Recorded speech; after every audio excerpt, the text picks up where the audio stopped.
Hey, this is Ina, and with you in the fight back. Today I want to talk about capitalism, competitive and monopoly. Now, there are some out there, mainly libertarians, who seem to think that monopoly capitalism, the idea that capitalism can contain monopolies, means it is no longer capitalism. That is, in fact, not true. You see, Marx was analyzing, of course, capitalism largely during its competitive phase, when there were many firms competing in a large market. Now, the concentration of capital, or the tendency for monopolies to form, it grows out of competition. It is, in a sense, a permanent law of capitalist society and capitalist economy. And the concentration of capital is accompanied by the proletarization, or the turning into workers, of sections of the bourgeoisie and other portions of the population.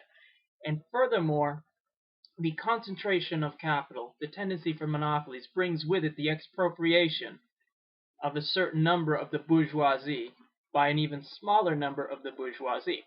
So I want you to think about that for just a moment, because capitalist society always pretends it cares about the rights and the sanctity of private property, when in fact, far from defending private property, capitalism is really the destroyer of private property, expropriating from the bourgeoisie, expropriating from the peasantry or the proletariat. Or, if we just want to sum it up, expropriation of the many by the few. And concentration is actually striking in certain industries, such as oil or automobile manufacturers. We can see there, for example, more than a century ago in the United States, there were actually probably at least 100 car manufacturers, probably more. Now, if you look at car manufacturing today, there are relatively few, probably no more than a dozen or so. This is a very small number of firms in a rather, not currently, but at times, a rather profitable industry. And and this also applies to oil industry as well. Relatively few firms are in the oil industry. And there are other industries where this concentration has not been carried out so far. We could perhaps say textiles for this. And in general, though, the greater the organic composition of capital, when you have, say, more machines, more buildings, more raw materials relative to workers, is the greater the concentration of capital. And the converse would apply as well. When you have a smaller organic composition of capital, you tend to have a smaller concentration of capital. Now, why is this so? What did I just say?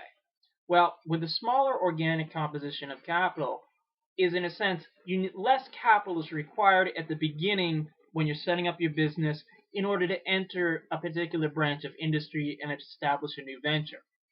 So to give an example here, not all of us, in fact, most of us, cannot get the hundreds of millions of dollars it would take to establish a new car company or open a new steel plant. That's, for about 99% of the population, that's something they can't do.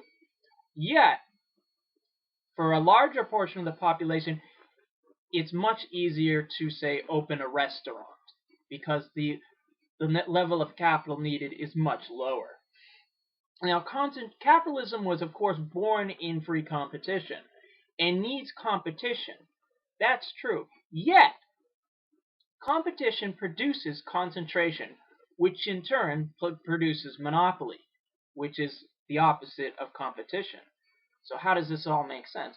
Well, when there are a few producers, they can, in a monopoly setting, a few large-scale capitalist producers, they can reach agreements with each other, at the expense of customers, of course, and their workers.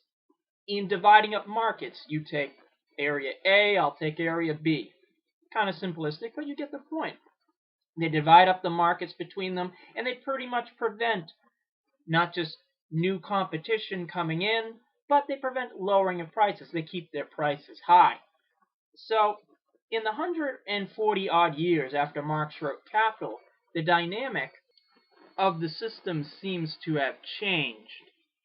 So we have a movement in this whole dynamic that's changing, a movement that's proceeding in the direction of a constant fall in prices. So prices are going down because of a constant rise in production and a constant multiplication of the number of enterprises. So prices are going down, productivity is going up, you can produce more, and you have more firms entering. Yet at a certain point, the sharpening of concentration of we have the sharpening of the concentration of enterprises and the reduction in the number of enterprises. Because again, big fish is going to eat little fish. Why would you want to have competitors when you could essentially eliminate them by introducing better machinery, underselling your competition, and then pretty much cornering the market? Why would you not want to do that if you're a capitalist? I don't get it. Now, so from there, the remaining companies, as we have this tendency for monopoly, can now reach agreements on preventing price reductions so they can keep their prices relatively high, and they honor this by limiting production in a sense.